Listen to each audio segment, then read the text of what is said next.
Hi, guys. Welcome back to the Dolls of Horror podcast. I have a very special guest with me. Today, I have Larry Cedar. Welcome, Larry. I'm so excited to have you here. I've been watching you since I was a little bitty baby. Well, in like a kid, Square One or something, when I was a kid in the kid show. No, Oh, uh, I've been obsessed with horror films since I oh, was 8 years old. isn't that funny? And Isn't so that the funny? first time I was aware of you, I think I was 9 or 10. It was Demonic Toys. Yeah, God, yeah, that's. I'm shaking my head not just because it was a long time ago, because that was such a strange experience. Was it really? I All still right. remember. Yeah, So we'll definitely get into that one for yeah, sure. absolutely, Be- absolutely. because Charles Band movies and Kevin Tenney movies were the Yep. movies that made me fall in love with doll movies, Wow. which inspired the name of the show, honestly. I got So you. I got so you. that was a big influence on my early horror journey. But before we start with that, let's start with you. Let's talk about your acting journey. How did this begin for you? Well, I was accepted to law school out of college, even though I didn't really want to be a lawyer, but I didn't know what else to do. The acting career had been pretty much forbidden by my family, by my father. He just thought it was a terrible way to live a life and to make a living. And my uncle was an actor and was always struggling, and he would point to him and say, "You want to starve like him?" So he said, "You can apply to any grad school you want, any program, but you may not study acting. That's not going to be your career. If you do, it's going to be on your own." So on the sly, I applied for graduate school in acting because I'd done a play with a professor UCLA, saw me in it, and he said, "You should be acting." And I said, "Yeah, I'm going to law school." He says, "Well, come apply for our program." And then I got in.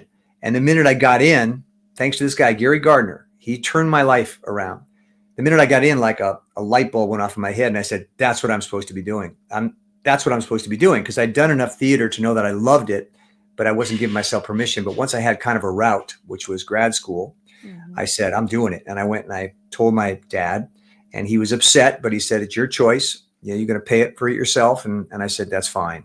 I got to do this." And the minute I started, I felt like I died and gone to heaven. I was so happy because it was what I was supposed to be doing. And that's been it. That was 1976. And did grad school, did a lot of plays, got out, started doing commercials, TV, film, whatever, theater. Haven't looked back. Haven't gotten tired of it yet. I still really love it. Well, every job, unless I guess it's a show, is always different, right? Absolutely. So there's always Absolutely. change. I was working in a law firm recently, Mm-hmm. and second worst job I've ever had in my entire life. Yep. Oh, soul crushing, soul crushing Yeah, I environment. worked at an attorney's as a word processor for a while, and I saw the same exact thing. They would all go. They couldn't wait to go out drinking after work because it was just soul crushing. Exactly. You know. Right. So, For me, I just couldn't wait to go home and go to bed. yeah. That's all I could do, and I can't with you. It was 5 years, and I was like and they let me go because I couldn't keep up with the workload, and Yeah. I'm no quitter. I would have died there. I would have gone completely crazy. I was so sick from the stress. So they did me a favor, Yeah. but because I'm no Yeah. quitter, damn it.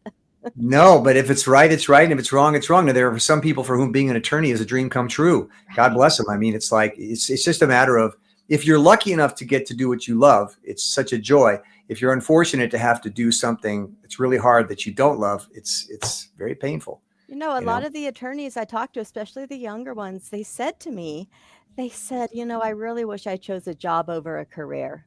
Well, And it was yeah. like, yeah. But I notice a lot of actors, some have gone into law and are Uh huh. good at it because Yeah. it is a form of performance, really. Absolutely, and that Right. appealed to me. I used to think about that. That was the one thing I said. Well, if I could do trial law, that appealed to me. And yeah, I think that could be really fascinating.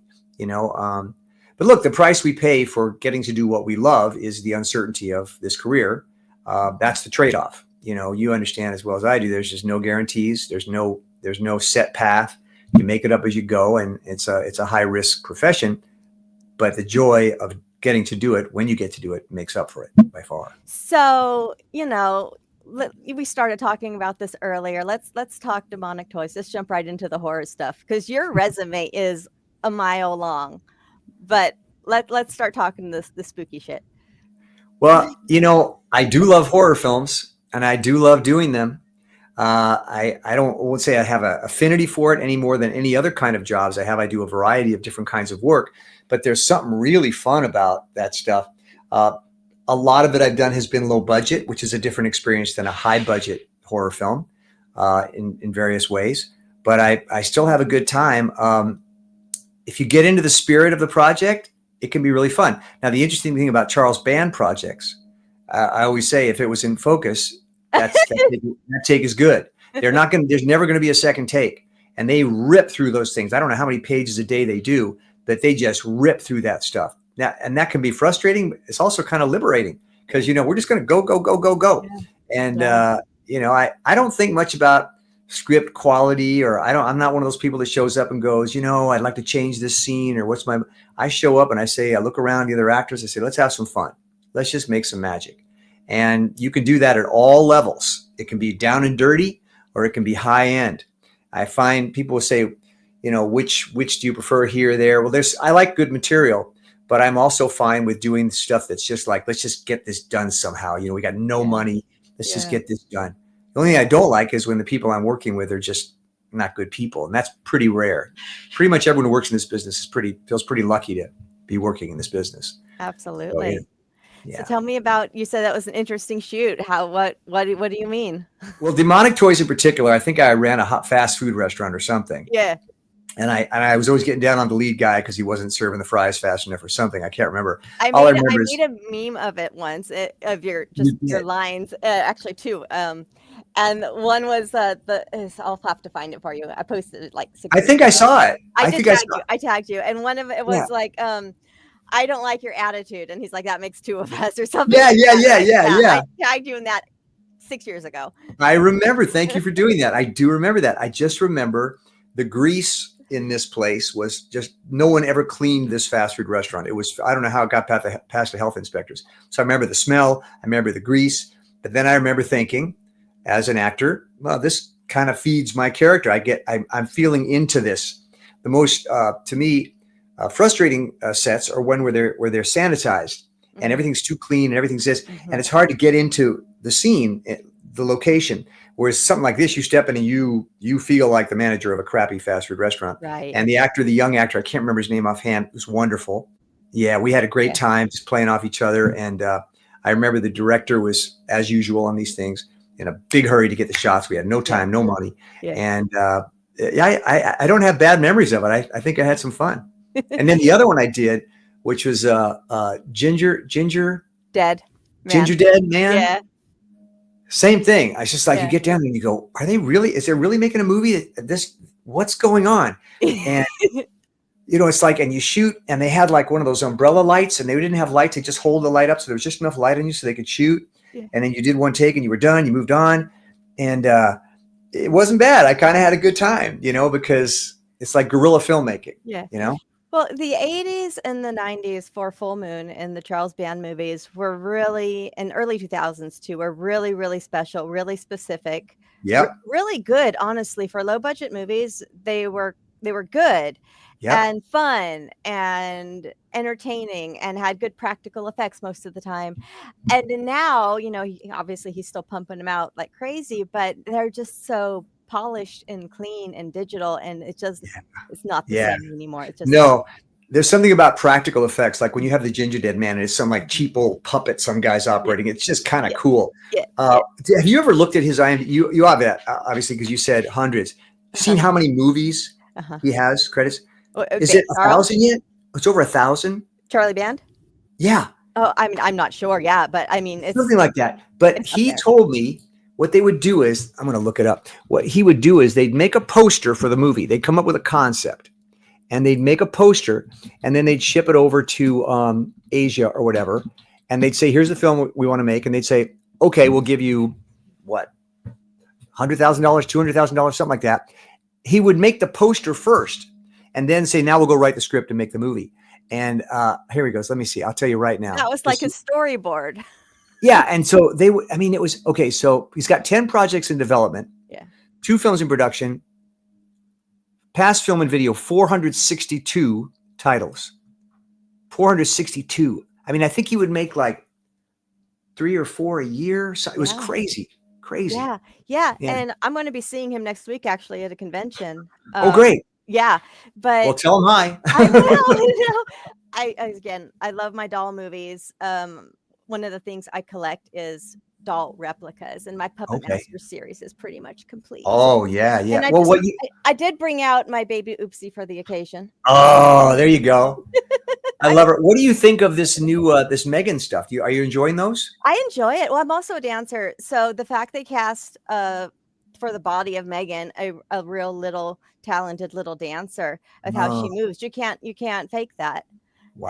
And so I really, really enjoyed it. And it's a fun movie. It's a well-made movie. It's a PG-13 movie, so it doesn't have all the gore that we would like. Uh, Oh, but it's still a quality movie, and it's a cautionary tale about robots and AI, as we've been telling people for decades.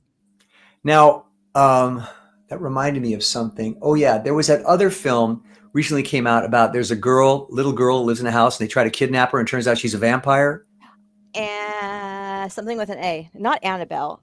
Something, I think it might have been Annabelle. No, Annabelle's the doll movie. But Oh, it's a Abigail. Abigail. that's it. That's it. I wondered if you like that. I only saw half of it because then I got Yeah. busy and I kind of abandoned it and never picked it back up. But again, that was good. It was cute. It was fun. It was fun. Now, I'm in the middle of watching a film which I haven't decided if I want to finish yet because suddenly it became very, very predictable. It was really cool. It's on, is it Netflix or Apple Plus? I can't remember. It's called The Gorge.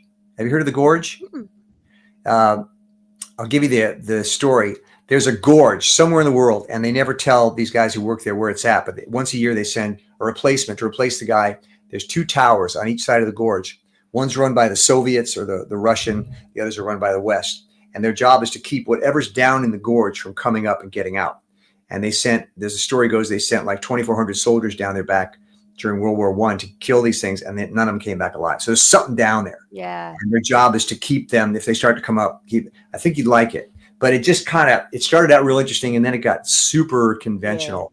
So I'll Yeah. probably finish it. But there's some great creatures in there, really horrible creatures. I love some creatures. Oh yeah, you'll see the gorge. The The gorge. gorge. I will make a note of that. I Right. also, one of my biggest collections is DVDs, physical media. It's kind of a problem. I mean, not only do I have a 6 foot tall shelf full of it, I got Sterlite boxes under my bed full of it. I got some stuff in storage. Wow. I mean, for my whole life, basically. You're a genuine movie fan. You really appreciate it. It's And great. shows, I got DVDs of shows, sitcoms, because, well, back in the day we didn't have streaming, but now we have streaming, and then they take it away and you can't see it again. But Yep. I'll always be able to pull out my little DVD, which I happened to do recently for Yes. Pinocchio's Revenge. Oh, that one. Yeah, yeah, yeah. Can we talk about Pinocchio's Revenge? A Kevin Tenney Absolutely. movie. I love me some Kevin Tenney too. That guy is one of the nicest people in the world. He is so nice. When I was doing that film, I remember it wasn't like I was new to the business, but I was still, insecure. And the crew would sit over here at lunch and the actors would sit over here. And I was always afraid to talk to anybody. And he came over the first day, plopped himself right down next to me and said, "How you doing? What's going on?" We talked, and I've spoken to him since. He's a great guy. I'm trying to remember, there was an actress in that film, also very nice, who had a career for a while, a big career, just working low budget stuff. Let me see if I can find her name. She was great too. Again, I remember these things by the people. For me, it's always what was the experience like? And I remember just liking everybody and having a good time. I think I had kind of long hair then too. I think I played an attorney and district attorney. That's right. And what's her name? She was great. She played the lead. Was she your lead? Oh, I'm looking here. I see a friend of mine was in it. I didn't even know it because he shot a different day. Right. Sal Viscuso, another friend of mine, was in. Oh my God, this is why I love IMDb. You got to watch your own movies. I know it sucks, but the parts that you're not in are going to be great for you. I can't myself. I hate it. Yeah, no. It's great. It's great. And I'm a big fan of the trivia. A lot of these movies, I like seeing if there's any interesting details about what happened and so forth. But I remember the courtroom scene. Yeah. Oh, I'll tell you that's what I remember about that. For a long time, I don't know if they're still using it. There's an old courtroom downtown, or a set that's been made to be filmed as a courtroom. And every time you got like some low budget film with a courtroom, you'd be going down to that set. And Mhm. we shot most of the courtroom scenes there. That's all I remember about was the courtroom. But I Well, had a good time. I think that Yeah. was your only scene, so Yeah. Oh, so there you that go. would make sense. That would make sense, There right? you go. That's it. That's it. You also did the Twilight Zone movie. Yep. That I Yeah. love. That Yeah, was let's great. let's talk about your experiences on that, working under that crazy makeup and that crazy suit. Yeah. So, as with most of these things, you never really know what you're getting yourself into. You audition, you want the job, you want the work, but I had no idea what I was getting myself into. And what I got myself into was a full body latex suit. There was no makeup applied to my skin. It was a hood with a Really? mechanism, and it was all practical back then. So they had wires that would make the eyes move Oh, and the wow. eyes open and the jaw. So everything you saw, expressions you saw in that monster were operated from Craig Reardon, the guy who made it, behind me during the shot. So it was very cumbersome. When it got wet, it was like wearing a giant sponge. It was freezing cold, but I was young. I didn't care. I was so excited. And after the first day, the thing was just like weighed a ton and took a really long time to get into. But once we started rolling, again, had a blast. I mean, how can you be more excited than working with George Miller and John Lithgow? It was an honor. And I still remember it when I see it. I still remember what it was like to shoot it. And it was thrilling, just a thrilling experience. And I like playing the bad guy, and I like being a scary guy. I love that, especially when it's well done. And they happen to do this really, really well. Now, I don't know if you know, but right before we shot that, Vic Morrow had been killed very shortly before we shot. They almost pulled the plug on the movie. And some people say they should have, out of respect. But they shot it. So they were very, very frightened about any more injuries or anything. And I was suspended on a wire above the wing. So they was very, very scared something might happen. But fortunately, nothing did. And yeah, we had a great time. Great time. What was your audition like for a role like that? I'll tell you exactly. I remember it like it was yesterday. I went into the room. Um, the casting director was, I know her. Mhm. She's a friend of my wife's. I should remember this. It was Marcy Leroff. 40 years ago. That's okay. Marcy Leroff and George Miller was there, and she was there, and it was a big studio rehearsal room, and they had set up about 8 folding tables, like lengthwise this way and then this way. And they said, just go crazy on the tables, like you're terrorizing somebody. Just run across the tables, all this stuff. So I did. I almost knocked the table over, and again, they were very nervous, but I kind of went for it. At the time, I was a dancer, so I was comfortable doing it, and I put myself into it, and that was it. Next thing I know, I'm being fitted for the suit, full body cast, head and body, so they can make the suit. And we had some tests. What do they call it? Screen tests. Mhm. They brought me onto the stage to do some stuff so they could send it to Steven, who was approving everything, Steven Spielberg. And it was interesting because the suit, when they first made it, was just a latex, so it was completely white. I looked like just like an albino lizard. And then after it was approved, then they painted it. And the whole thing is hand painted.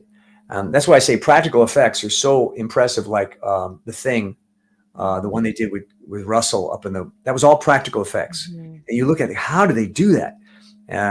It was very intensive, labor intensive. Now everything's CGI, Yeah.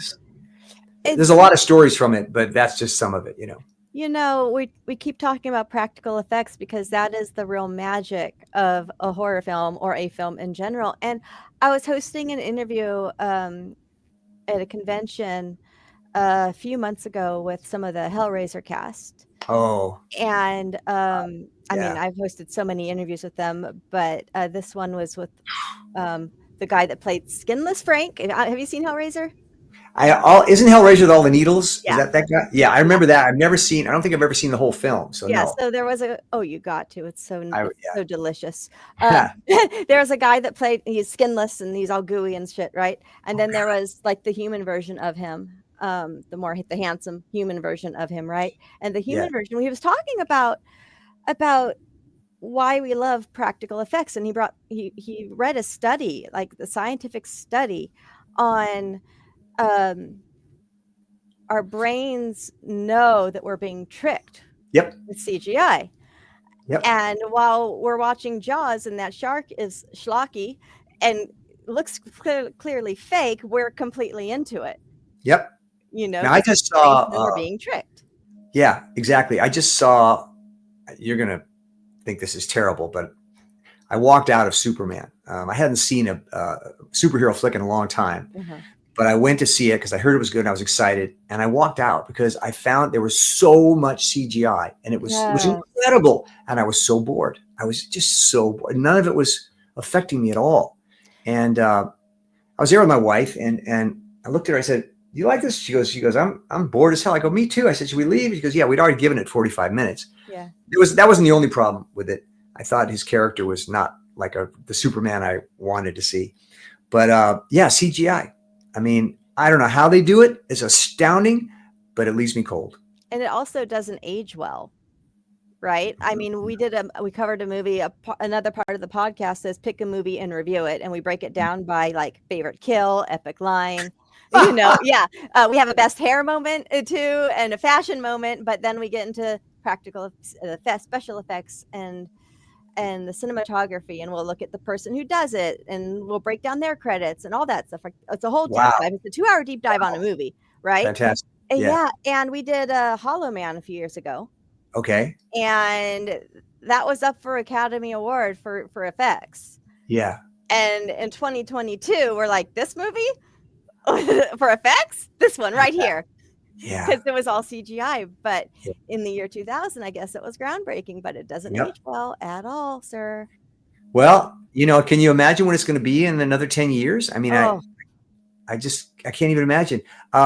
I just, you reminded me of something. The creatures that are in the gorge, they call them hollow men. Isn't that funny? oh, really? They call them hollow men. I just Oh, very remembered that. cool.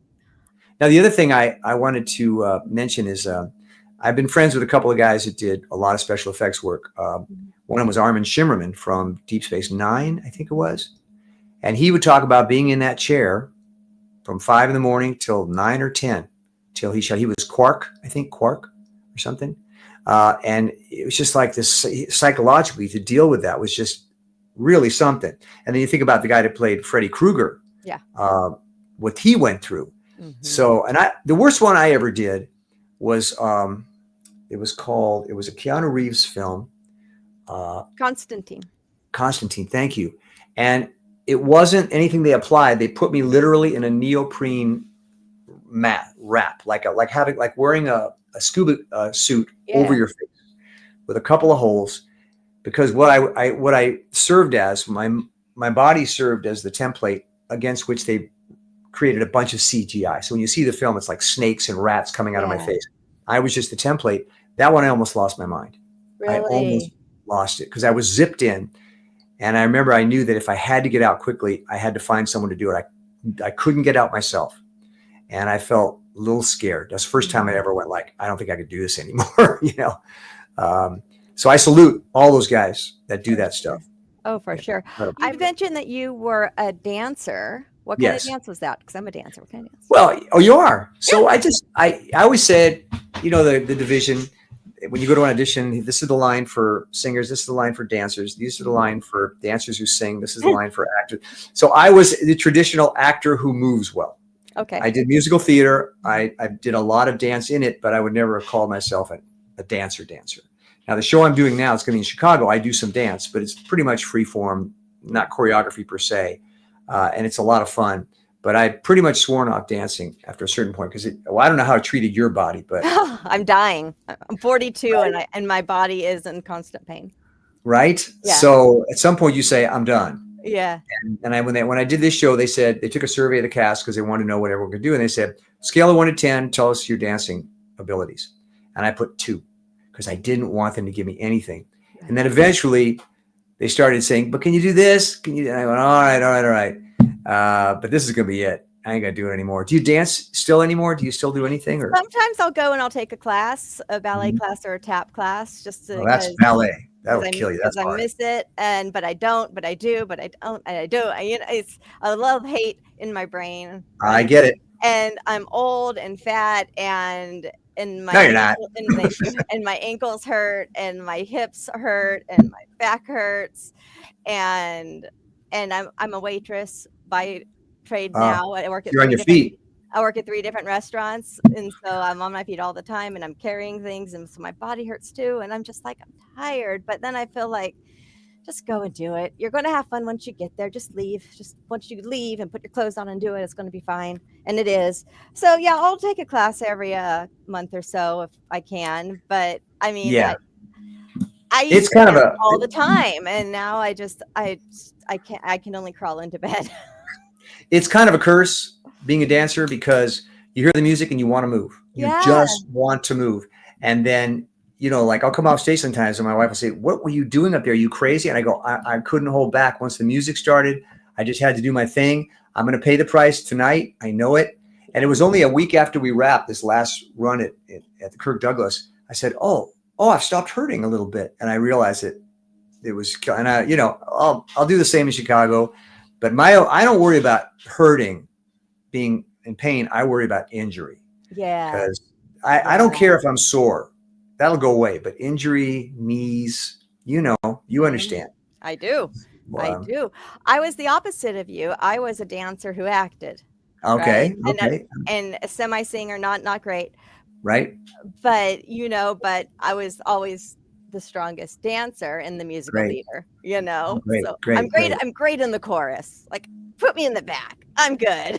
Well, you know that expression, are you good enough for the chorus? Yeah. Because those are the ones that really have to know their shit. Not only do they have to know how to pick up the choreography quickly, which I never could, they don't want to show it to you more than once, Yeah. but you also have to know how to pick up the music quickly. Hmm. So you got to be good to be in the chorus. You got to be great. And You know, memorization was never my strong point, especially on lines. Like, I'm fairly confident I did have some sort of learning disability that was never diagnosed, you know, but I would tape the first table read and then right, listen to that over and over right. again. And then I know everyone's lines. But that's reading it, I can't remember it. Listening to it on repeat, I'll remember everything. Memorization is, people say, what is that like? And I say, truthfully, it's all work and no reward. There's no reward for memorization. It's just drudgery. It has to be done. Hmm. It's part of the job. But there's nothing pleasurable about. The only thing pleasurable about it is when you've learned it and you can say, "I know it." Hmm. But the actual process, I freaking hate it. I think every actor does. Do you ever remember the strangest things? Like, just I used to work. My resume makes no sense. Like of all the jobs I've had, law firm, grocery store, Starbucks, wait, like makes no sense. I've done everything right. I used to work Mhm. at a grocery store. I still remember produce codes. I believe that. I believe that. I'm Yeah, like 4011. That's bananas. I believe that you get the weirdest things stuck in your head. So what's Uh, weird for you that sticks in your head, either professionally or just in life, that you just always remember, fall back on? it's funny you should mention that, and I don't know a lot of them, but I'll just remember one thing, and this is the strangest thing. I have an exercise routine I do every day, which I've done for years, and it involves three basic things. One of them is push-ups, one of them is pull-ups with a strap, and the other is squats. Very simple routine. Did you ever see the movie Million Dollar Baby? It's a Clint Eastwood film. Yes, with The Hillary premise is Clinton. he takes on this woman to be a boxer, and he's an old curmudgeon guy, and he says that women don't box. And she starts to show some skill, and he actually takes her on, and she starts doing really well. And at some point in the film, it's very tragic. She falls backwards. He's hasn't taken the, when they go into the ring, they put the stool in for them to sit between rounds. Then when they go back in, they pull the stool out.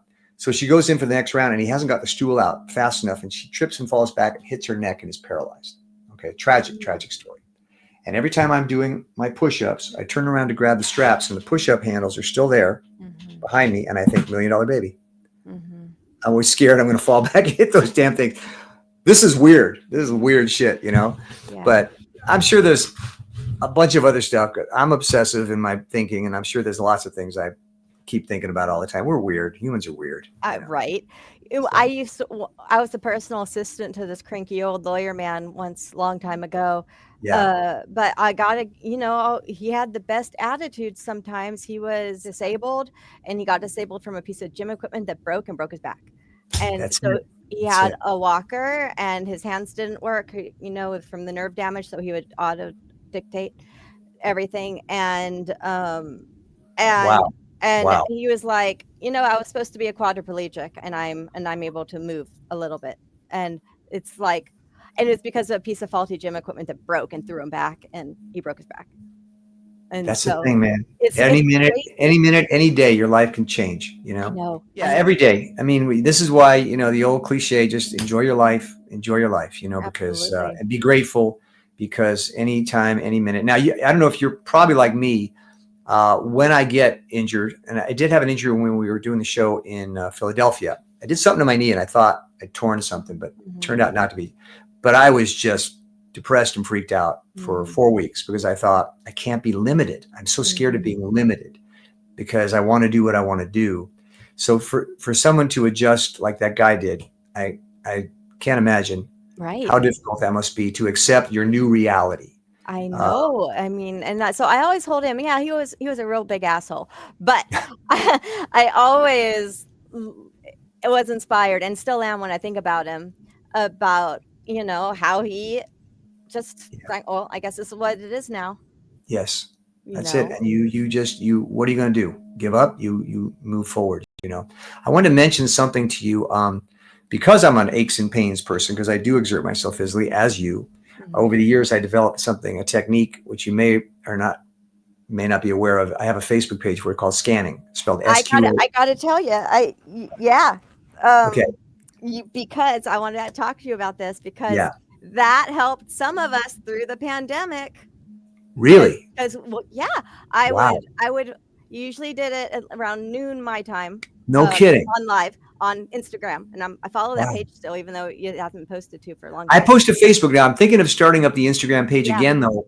I just hadn't gotten to it, but I think I might start again because I yeah. think So more people watch Instagram than Facebook now. nowadays, yeah. So I was working at the law firm at the time, so we were all work from home, Yeah, and the work from home was horrible, and yeah, and they fired half the staff because it was a work comp firm, so no one's going to work and no one's getting hurt. So right. therefore we went from having 6 attorneys to work for to like 16, Wow. and the workload was insane, and working from home was difficult anyway because instead of having all your setup, you just had this little laptop and everything. But you would usually pop on live around noon my time, and you would host Wow. the guided meditation is what I called it, Right. Well, I'm so and for like surprised. That's so nice 30 to hear. minutes. And Wow. Yeah. that's when I decided to take my break, was when I Wonderful. saw I the wish I'd, notification that scanning went live.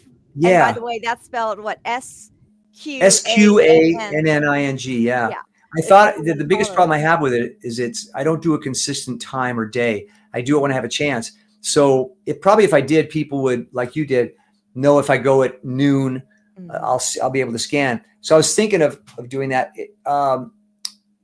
I've started saying to people now, if you want a private session, you contact me because I do want to reach more people. I just never wanted it to be like a thing. Like Yeah. I never wanted to make it like a thing where it's just something I love and I do, and I want to share it. But I'm trying to Well, figure out a way you to, could also pre-record and right. then post it at a certain time.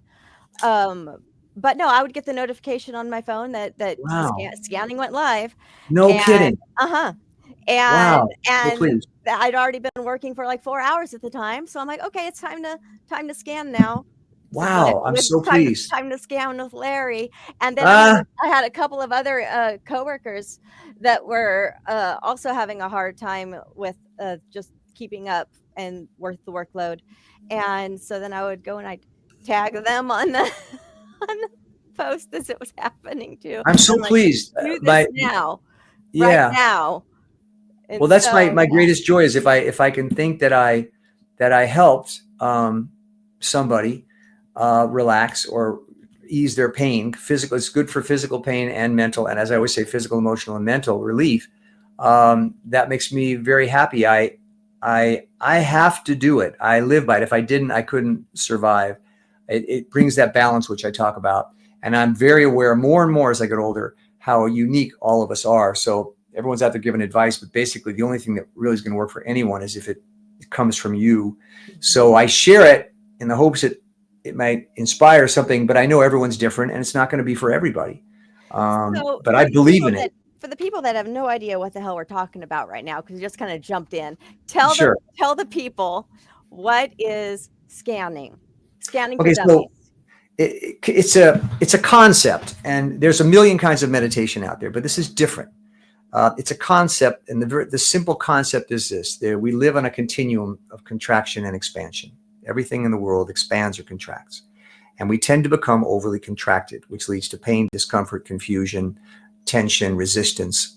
When we're expanded, we're open, we're available, we're relaxed, we're calm, we're at peace. So that's the continuum, and we vacillate between the two. And so if you want to bring your life into balance, because you can't live in one or the other, we vacillate, we work hard, then we relax. You have to probably learn how to relax, because we naturally spend most of our day contracting. It's working, thinking, talking, building, stressing, fretting. Expansion is letting go, letting go, letting go. So I developed a technique which would bring you into a more expanded state and ultimately into a state of balance, which is the middle. And the difference between this and most self-help or meditative forms is it's strictly a physical technique. There's no mental ideas, there's no mantras, there's no words or sentences or thoughts. You're strictly working on the incremental release of muscular tension. And you start by familiarizing yourself with what that feels like by squeezing your hands together and 3, 2, 1, releasing.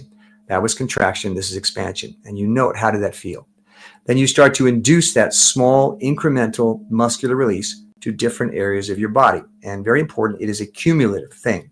The longer you do it, no matter how small that release, the more of an expanded state you move into. You can't contract and expand at the same time.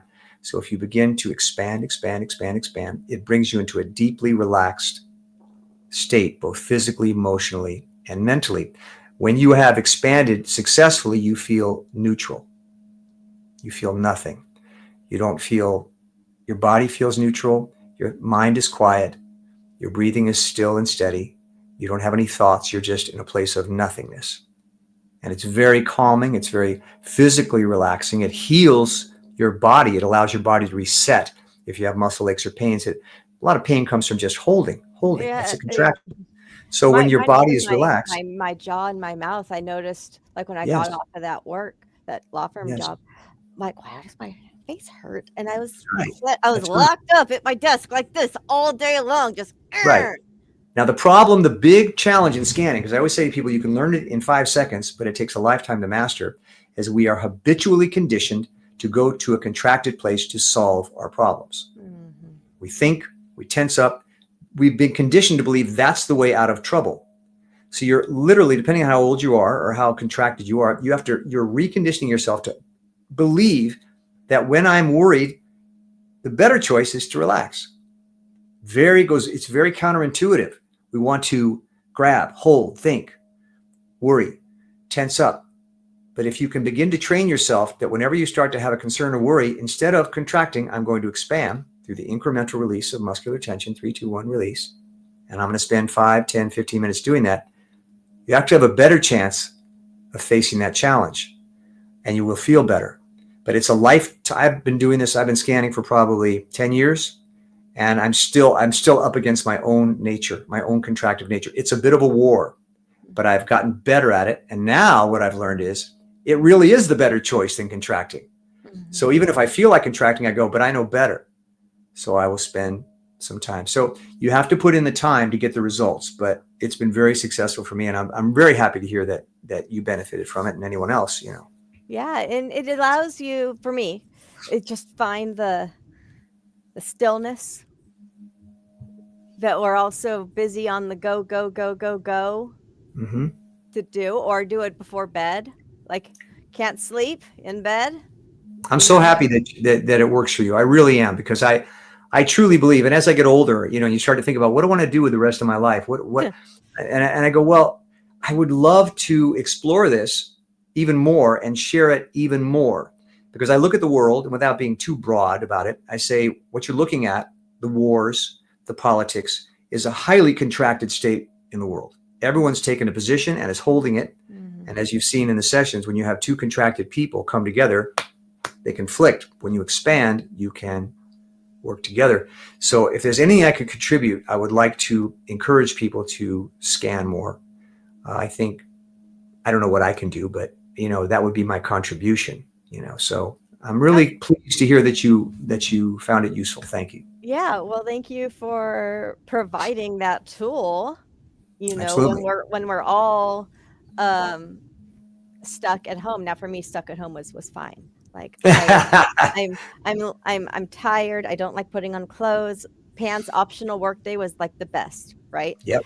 Yep. Um, but a lot of people I know are having a real struggle with that. Like my Yep. personal life didn't change. I never went out, so I was doing less conventions. That was it. But my professional life changed. I had less jobs, and so financially it was tough. But yeah, no. But like when people who are like really, really at strife with this new lifestyle that they had to adapt to, I think something like that is very useful, and you provided that tool. Thank you. Whether they I found it or say, not, I think the people who were meant to find it at the time found it. yeah, because when I scan, I always reflect on how my process is going, and I believe now, I truly believe that scanning will not change any of your circumstances, but it will definitely allow you to more easily and successfully navigate your challenges. I don't think there's a thing in the world that can't be helped by relaxing. Everything's, you just deal with things much better. Everything is better, as I said, when you can integrate with things as opposed to coming up against things.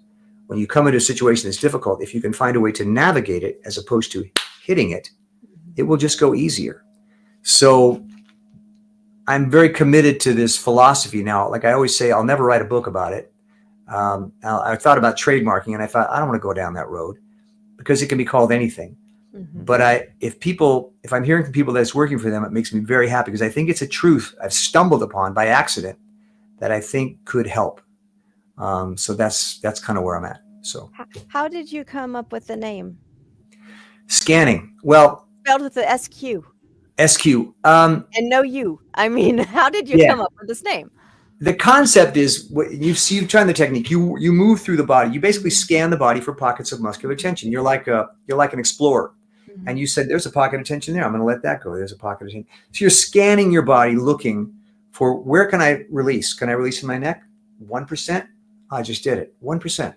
Not a big incremental, but I expand. So scanning. But when you just say scanning, it can mean a million things. It can mean an MRI. It can mean scanning a document. So I just gave it something so it would be different. That's all. It's funny. It's hard for people to remember. So sometimes I think I made a mistake because they go, how do you spell it? But it's on the website. By the way, there's a Facebook page, a scanning Facebook page that always has my most recent sessions. So if you want the most recent sessions, but I will say every session is virtually identical with maybe a few insights, but it's designed specifically to be consistent so that people will learn it and they'll always know this is what I'm doing. It's not changing. There's no updates. There's no scanning 2.0. It's the same thing every time intentionally. So it will be very simple to learn and to reference. Any of these videos will teach you the same exact thing. Exactly. So that's it. Yeah. And so the Facebook page is just called Scanning. Yeah, if you do a search for scanning, SQANNING, that page will come up and it'll have my most recent sessions. I usually do it. I leave it on my personal page for a while. Then I put it on the Facebook page and I delete it off my personal page. But it's always there. There's also a YouTube page, scanning YouTube page, but not many people go to that. The YouTube algorithm is tough. Tough to get seen. So it's tough to get seen on YouTube. It's for those who are coming after me. It's beyond me, all that stuff. But you're dealing with that. You're with a podcast. You're trying to get views, so you're much more aware of that. Yeah, I've gotten to a point now where on YouTube, at least, I'll get 10 new subscribers a week right? Which is great because then it's consistent. It's consistent. 10 after I do a con, it's normally a little bit more because I'm exposed out there, right? And then Instagram, slow growth as well. But it's about like consistency and it's can be tedious and really boring and really annoying. And I was posting to something. I was out with a friend. I was just posting a picture of where we were. And he's like, "You Instagramming?" I said, "Yeah." He's like, "What are you putting up?" I said, "I'm just putting up this picture." I'm like, "I'm really bored of this." It's so really much bored right now. So I'm like, I'm just going to post this real quick and then I'm all yours. But I'm like, I'm really bored. Now my Facebook is just for friends, and I'm really choosy about who I let into my Facebook life. Right. So congratulations, you made the cut. But Thank I'm you. usually really picky. I don't, I mean, about who, because that's my personal circle. That's my Sure. space. That that is, those are my friends or people I want to Sure. be friends with or people I want to be keep in touch with. Or Instagram, it's just some are friends, but it's a lot of people following you that maybe I don't really want to have any association with. Right. You know, But you do these conventions. That's how you do interviews and things thank like you. that. So you're considered somewhat of an expert, really, in the Try, area. try. I'm Yeah. learning as I go. You know, Yeah. it's not easy, and they keep changing the rules on algorithms. It changes all the time. So I just quit worrying about that, and I just post what I post, Yeah. That's and good. what happens happens. And I have faith that the people who are the right people who want to find my content, my material, will Hmm. find it, and that's fine. I'm not trying to be famous. Um, I mean, What a world. What it a would be competitive world it it would is. be great if I could Yeah. quit my jobs and make money from this, but Yeah. realistically, probably not going to happen. But I'm still going to keep doing it just for the funsies of You it. never know.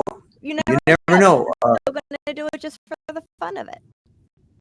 Yeah. I mean, something goes viral for some reason or Right. another. That could be it. You Right, know. right. I have had a few things go like semi-viral, and I don't remember what they were now, but I'm like, holy cow, like 10,000 views in like a day. I'm like, for me, that's viral. Okay, leave me alone. I know that's not, but leave me alone.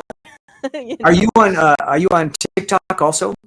God, kind of yes, but no. I am. I barely post. I It's like a full-time job I being I, I on these opened things. I it. mean, I opened it in 2020 when it was trendy, and I've posted a handful of times. I'll mainly post movie clips to sure, it, sure, because I'm not a real good content creator as far as that goes, right? It's right, not right. I'm not as clever as some of these amazing content creators who put out. I'm so bad at it. Mhm. I'm very It's rarely just like on I it. said, it's a full-time job. I So I mean, can't really I say was I'm on it briefly because they had some stuff about the Obama musical, and they were saying, "Go take a look at it." I looked at it, and then while I was there, I looked at some other stuff, and I went, "What is going on here?" It's just like everything's like these short little clips. Mhm. Some are very funny, some of them are really stupid. And I thought, how much time are people putting into this? I So got to much. say, garbage. I mean, a lot of Yeah. it's just nothing. Yeah. But I guess a lot of people, and they're making money. So You know, you know, there's a few that I really enjoy, like me yeah. working in the restaurant industry on and off for the last 25 years, Mhm. um, or customer service in general. Uh, there is one called Bistro Huddy I really enjoy, and he's such a talented actor. His name's Drew Talbert. He's an Mhm. amazing actor. He tried to be an actor in LA for years and years, and I got to write this down. Drew yeah, I'll send you a Talbert. link. Um, Okay. and he worked in restaurants, obviously, and he has all these characters and he plays them all himself. And if you've ever worked in restaurants or customer service, you can so relate. And they're funny, and he's awesome. And he found his niche, and then we all followed him, and now that's how he's able to make his living. Because yes, Drew oh my gosh, Talbert. he's so funny, and especially I got to. I got. Is he on? yeah, a little There he is. bit. He did an indie horror film. He did an indie horror film that was hilarious. I forgot what it was called. He just had a small part. He opened the movie, and his name was Doug, not D-O-U-G, but Yeah. D-U-G. You know, and he's just such a talented individual. So I think TikTok and stuff, it has helped creatives and actors Sure. get exposure where they weren't able to get into a room necessarily before, either because they didn't look right for the time or Yeah. whatever the reason is, right? Because who knows why people get cast in things and who's successful and who's not, when everyone can be equally as talented. It's just Oh, it's ridiculous. it's a The odds are so long. You just moment. reminded me of something that you would probably know. You talk about things you always remember that stick in your mind. I was watching some video once, and there was a compilation of they're called cut slides. Do you know what a cut slide is? No. It's when there's a crowd, and the horror aspect of it is the bad person has this wire, this very sharp wire that is set on a spring. And when it's released, it just slices everyone there in half. Oh, yeah. And then so you see them, and they all got hit, and they're all looking at each other, and then they're cut at an angle, and their top Yeah. half of their body just slides off. It's called a cut Seen that slide. a couple of times. I had never heard of it, and I thought, what is this? It was so weird that it was so horrific. I had to watch, and I thought that's the kind of thing that Yeah, in horror yeah. films. Exactly, Crazy. and one of the movies we reviewed had one of those. It was The Collector. I think Ghost Ship did it too, but there's a I couple of wonder, movies that did those that. sound familiar, actually. Those sound Yeah, the familiar. the Collector did it, and that was, I think it might have been my favorite kill. But there's so many good creative kills out there, right? And then moving on, we break down the actors and their credits and what else they've done, and that normally leads into a whole new conversation about maybe this actor, and Yeah. it's some really fun conversations, and then we go to cinematography. Ooh, Yeah. this shot was really amazing, and then special effects, and, what else? There's a few more topics too, and then at the end, fun facts, which I That's the mean, trivia. That's the part I like. I yes, like the fun facts, like behind the scenes stuff. Did you happen to problem see a with movie? fun facts, is because What? the internet is not always the truth, and That's so I'm true. like, according to the internet, it says Yes. this. Did you ever see a film I did called Would You Rather? Yes. You did. So that was a guy named Zach Kilberg, who was an actor. I did a movie called Midnight Sun, a very good movie. I don't know if you've ever seen that. SON. Have you seen that movie? Mm-mm. Oh, I I've highly seen The recommend it. Midnighters, but not Midnight Sun. No, Midnight Sun. Zach was it was written and directed by Scott LeBericht, produced by Matt Compton, and starring Zach Kilberg and Maya Parrish. I love this movie. It's so good. It's a great vampire film. It's low Okay. budget, very heartfelt. Midnight Sun, SON. It got like 100% on Rotten Tomatoes, but it's Wow. hardly anybody's seen it. But you can download it all different places. Anyways, Zach went on to be a producer. He quit acting and went on to be a producer, and he did this film, Would You Rather? And he said, Larry, I'd like to cast you in it, but they're getting a name, which is frequently happens. They're saying, we're going to get a name for the lead guy. I said, I understand. He said, but I want to give you something. So he said, how would you feel about being the driver? There's a guy that picks up this girl and they take her to this place where she undergoes this series of tests by this evil guy. Would you rather do this? Would you rather have us cut your eye? Would you rather have us do something? These horrible choices. Yes. And then at the end of it, I take her home. If you'll do this, she will give you $200,000. Yeah. So it's kind of a good, creepy film. But there's a case where I wanted to work for the guy. I like him. He was my friend. I said, I'll do whatever. And I showed up and I drove for a couple of days, But Amazing. Midnight Sun, Zach Kilberg, Maya Parrish, great performances. Scary, bloody. I die in a pile of blood. Very good film. Highly recommend. Fantastic. But you are going to be in Chicago for a month or so. Yes, correct. Doing 44, the musical, playing Mitch McConnell, yeah? Correct. Okay, let's talk about this. So this is going to be at the Studebaker Theater at 410 South Michigan Avenue, August 23rd through September 21st is what I have. That's right. That's right? Tell me Yes. about your experiences on this. What is this about? I mean, obviously, most of us, we can guess what it's about, but give us details and your experiences and why people should come see the show. Okay, so we had our first stage reading of the show 4 years ago. It's hard to believe it's been that long. I think it was in 2021. It was right in the middle of the pandemic. Wow. And they said, this casting director I know called me and said, there's a show. It's about Obama. I'll just tell you, one of the songs is called "Fuck You, Ted Cruz." It's really bawdy and subversive, and there's some rap and there's some R&B. And I said, sure, I do a lot of stage readings. So we did 3 stage readings. Then we did an actual performance of it at the Bourbon Room in Hollywood. Then we did a couple more there. Then we started moving around the country. We went to Chicago. We went to New York. We went to Philadelphia. Then we came back here and we just finished 12 weeks total. A 1 month run and a 2 month run, and it's sold out, completely sold out. And it's changed a lot. It's evolved. It's a really entertaining, fun show. It's kind of like a love story and a fairy tale about that time of hope and change. Yeah. I play Mitch McConnell, Obama's evil nemesis, and it's a lot of fun. We love each other to death. The cast is very close, extremely talented. The woman that plays Michelle is a woman named Shanice, who wrote the song "I Love Your Smile." Mm-hmm. So she's got a great voice. Mm-hmm. Like I said, we've been selling out completely, and everyone who comes has a really good time. It's very funny. The music is great, and I don't know how much longer it's going to go, but we're hoping it goes to New York after Chicago. I do a rap song called "Filibuster," and every step of the way I try to trip up Obama, but of course he wins in the end, and we're all defeated, and he has his great victory, and everyone's happy. It's a show about a time when there was a lot of hope, a lot of happiness, a lot of excitement, and it's just turned into quite quite a show. And I hope you'll come, like I said, to the Studebaker Theater and just enjoy yourself. It's just there's a lot of laughter. The audience is encouraged to sing along or yell stuff out to us. It's very audience participatory. They boo me, they cheer. It's just a lot of fun. So I I was highly recommend. looking at your cast list. You have 2 cast members named Summer too in there, so gotta go see. Oh yeah, that's right. We had Summer. 2, not 1, Who's the but new 2. Summer?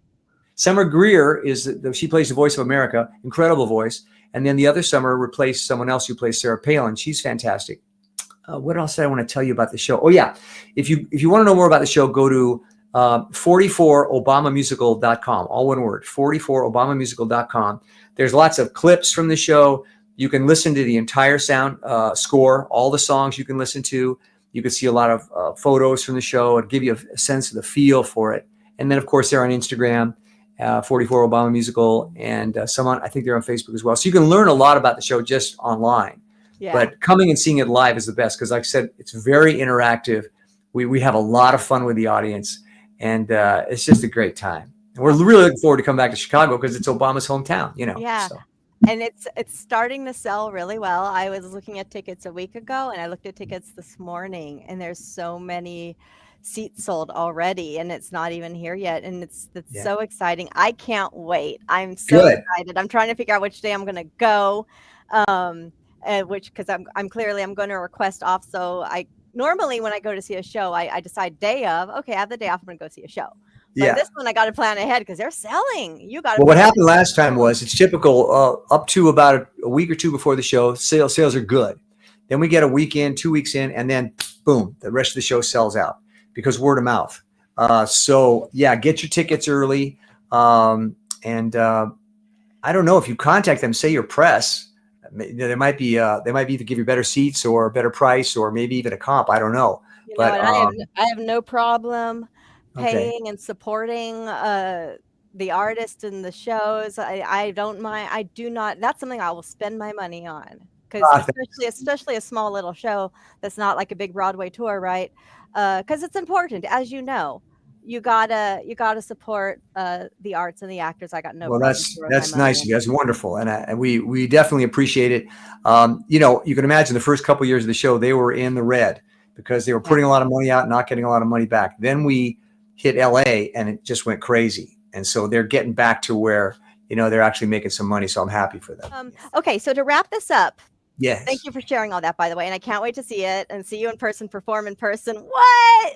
Someone I'd love to when I was a child. What? I'm so excited. Oh, it's going to be great to have you there. Great. I'm so excited. So to wrap this up, this is something I started doing with my interviews because it keeps it like fun and fresh. We're going to the Delve Deck. The Delve Deck? The Delve Deck. Okay. Okay, so this is a deck of cards of questions, random questions, right? Yes. I got this at boardwalk.com, BORED walk.com. Not a sponsor, but I love their company. They're a really amazing company. And so I'm writing it down.